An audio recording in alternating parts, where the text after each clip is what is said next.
ಇದನ್ನು ಸುಟ್ಕೊಳ್ತಾ ಇದ್ದೀನಿ. ಇದನ್ನು ಈಗ ಜಜ್ಕೊಳ್ಬೇಕು.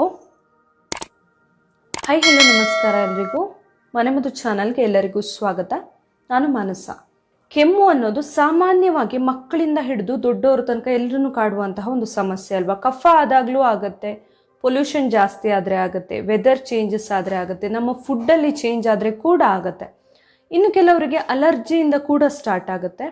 ಸೊ ಯಾವುದೇ ರೀತಿ ಕೆಮ್ಮಿದ್ರೂ ಕೂಡ ನಾವು ಸಿಂಪಲ್ ಆಗಿ ಮನೆ ಮದ್ದನ್ನು ಹೇಗೆ ರೆಡಿ ಮಾಡ್ಕೊಳ್ಬಹುದು ಅನ್ನೋದನ್ನು ಇವತ್ತಿನ ವಿಡಿಯೋದಲ್ಲಿ ಹೇಳ್ತಾ ಇದ್ದೀನಿ. ಇದಕ್ಕೆ ನಮಗೆ ಬೇಕಾಗೋದು ಕೇವಲ ಎರಡು ಇಂಗ್ರೀಡಿಯೆಂಟ್ಸ್. ನಮ್ಮ ಎಲ್ಲರ ಮನೆಯಲ್ಲೂ ಖಂಡಿತವಾಗ್ಲೂ ಇದ್ದೇ ಇರುತ್ತೆ. ಇದು ನಮ್ಮ ಅಡುಗೆ ಮನೆಯಲ್ಲಿರುವಂತಹ ಆ 2 ಸಿಂಪಲ್ ಇಂಗ್ರೀಡಿಯೆಂಟ್ಸ್ ಯಾವುದು, ಆ ಮನೆ ಮದ್ದನ್ನು ಹೇಗೆ ರೆಡಿ ಮಾಡ್ಕೊಳ್ಬಹುದು ಅನ್ನೋದನ್ನು ಇವತ್ತಿನ ವಿಡಿಯೋದಲ್ಲಿ ಹೇಳ್ತಾ ಇದ್ದೀನಿ. ಸೊ ಹೇಗೆ ಮಾಡೋದು ಆ ಮನೆ ಮದ್ದಂತ ತಿಳ್ಕೊಬೇಕಂತ ಹೇಳಿದರೆ ಈ ವಿಡಿಯೋನ ಮಿಸ್ ಮಾಡದೆ ಕೊನೆ ತನಕ ನೋಡಿ.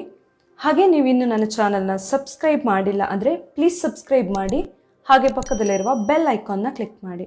ಫಸ್ಟಿಗೆ 2 ಲವಂಗನ ತೊಗೊಂಡಿದ್ದೀನಿ. ಲವಂಗ ಎಲ್ಲರ ಮನೇಲೂ ಇದ್ದೇ ಇರುತ್ತೆ, ನಾವು ಅಡುಗೆಯಲ್ಲಿ ಯೂಸ್ ಮಾಡ್ತೀವಿ ಮಸಾಲೆ ಪದಾರ್ಥವಾಗಿ. ಹಾಗೆಯೇ ಸ್ವೀಟ್ಸ್ ಎಲ್ಲ ಮಾಡೋದಿದ್ರು ಕೂಡ ಬಳಸ್ತೀವಿ ಅಲ್ವಾ. ಹಾಗೆಯೇ ಮನೆ ಮದ್ದುಗೂ ಕೂಡ ಬೇರೆ ಬೇರೆ ಥರದಲ್ಲಿ ಹೆಲ್ಪ್ ಆಗುತ್ತೆ ಈ ಲವಂಗ. ಹಲ್ಲು ನೋವೆಲ್ಲ ಇರೋರಿಗಂತೂ ತುಂಬಾ ಬೆಸ್ಟ್ ಮನೆ ಮದ್ದಿದ್ದು. ಹಾಗೆಯೇ ಕೆಮ್ಮು ಕಫ ಎಲ್ಲದಕ್ಕೂ ಕೂಡ ಹೌದು.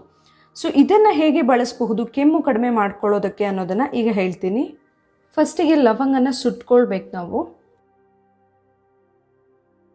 ಚೆನ್ನಾಗಿ ಸುಡಬೇಕು. ಅದನ್ನು ಎಲ್ಲ ಕಡೆಯಲ್ಲೂ ಕರೆಕ್ಟಾಗಿ ಸುಟ್ಕೊಳ್ಬೇಕು. ಕಪ್ಪಗೆ ಆಗುತ್ತೆ ಅದು ಕರೆಕ್ಟಾಗಿ ಸುಟ್ಟಾಗ. ಇದೀಗ ಸರಿಯಾಗಿ ಸುಟ್ಕೊಂಡಿದ್ದೀನಿ.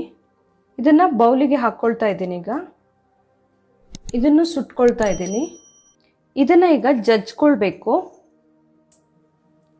ನಾವು ಲವಂಗವನ್ನು ಈ ರೀತಿ ಮಾಡಿ ಬಳಸೋದು ಬರೀ ಕೆಮ್ಮಿಗಷ್ಟೇ ಅಲ್ಲ, ಜೀರ್ಣಕ್ಕೆ ಕೂಡ ತುಂಬಾ ಒಳ್ಳೆಯದು. ಹೊಟ್ಟೆ ನೋವು, ಗ್ಯಾಸ್ಟ್ರಿಕ್ ಸಮಸ್ಯೆ, ಜೀರ್ಣದ ಸಮಸ್ಯೆ ಎಲ್ಲ ಇದ್ದರೆ ಅದಕ್ಕೆ ತುಂಬಾ ಬೆಸ್ಟ್ ಇದು. ಹಾಗೆಯೇ ಇಮ್ಯುನಿಟಿ ಜಾಸ್ತಿ ಮಾಡ್ಕೊಳ್ಳೋದಕ್ಕೂ ತುಂಬಾ ಸಹಾಯ ಆಗುತ್ತೆ ಜೀರ್ಣಕ್ಕೆ. ಹಾಗೆಯೇ ಇಮ್ಯುನಿಟಿಗೆ ಅಂತ ಎಲ್ಲ ಆದರೆ ವಾರದಲ್ಲಿ ಎಲ್ಲಾದರೂ ಒಂದು ಸಾರಿ ಆದರೂ ನಾವು ಈ ಥರ ಮಾಡಿ ತಗೊಳ್ಳೋದು ತುಂಬಾ ಸಹಾಯ ಆಗುತ್ತೆ. ಇದನ್ನ ಚೆನ್ನಾಗಿ ಜಜ್ಜಿ ಪುಡಿ ಮಾಡ್ಕೊಳ್ಬೇಕು. ಇದಕ್ಕೆ ಇವಾಗ ಇನ್ನೊಂದು ಇಂಪಾರ್ಟೆಂಟ್ ಇಂಗ್ರೀಡಿಯೆಂಟ್ ಆ್ಯಡ್ ಮಾಡ್ತಾ ಇರೋದು ಜೇನುತುಪ್ಪ.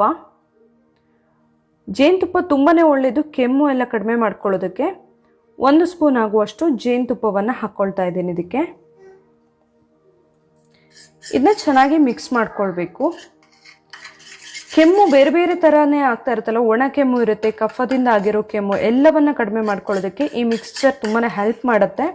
ನಾವು ಮಕ್ಕಳಿಂದ ಹಿಡಿದು ದೊಡ್ಡವ್ರ ತನಕ ಎಲ್ರಿಗೂ ಇದನ್ನು ಕೊಡ್ಬೋದು. ಮಕ್ಕಳಿಗಾದರೆ 1 ವರ್ಷದ ಮೇಲಿನ ಮಕ್ಕಳಿಗೆ ಇದನ್ನ ಕೊಡಬಹುದು. 1 ವರ್ಷದಿಂದ 8 ರಿಂದ 10 ವರ್ಷದ ಮಕ್ಕಳ ತನಕ ಜಸ್ಟ್ 1 ಲವಂಗ ಹಾಕಿದರೆ ಸಾಕಾಗುತ್ತೆ. 10 ವರ್ಷದ ಮೇಲಿನ ಮಕ್ಕಳು ಹಾಗೆ ದೊಡ್ಡವರು ಎಲ್ಲರಿಗೂ ಕೂಡ 2 ಲವಂಗವನ್ನು ಬಳಸಬಹುದು. ಬರೀ 2 ಲವಂಗ ಸಾಕಾಗುತ್ತೆ ನಮಗೆ. ಅಷ್ಟೊಂದು ಪವರ್ ಇದೆ ಅದರಲ್ಲಿ.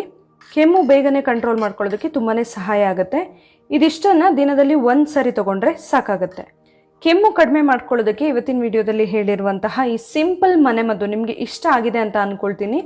ಈ ವಿಡಿಯೋ ಇಷ್ಟ ಆಗಿದ್ರೆ ನನ್ನ ಚಾನಲ್ನ ನೀವಿನ್ನೂ ಸಬ್ಸ್ಕ್ರೈಬ್ ಮಾಡಿಲ್ಲ ಆದರೆ ಪ್ಲೀಸ್ ಸಬ್ಸ್ಕ್ರೈಬ್ ಮಾಡಿ, ಹಾಗೆ ಈ ವಿಡಿಯೋನ ಲೈಕ್ ಮಾಡಿ, ಹಾಗೆ ಶೇರ್ ಮಾಡಿ.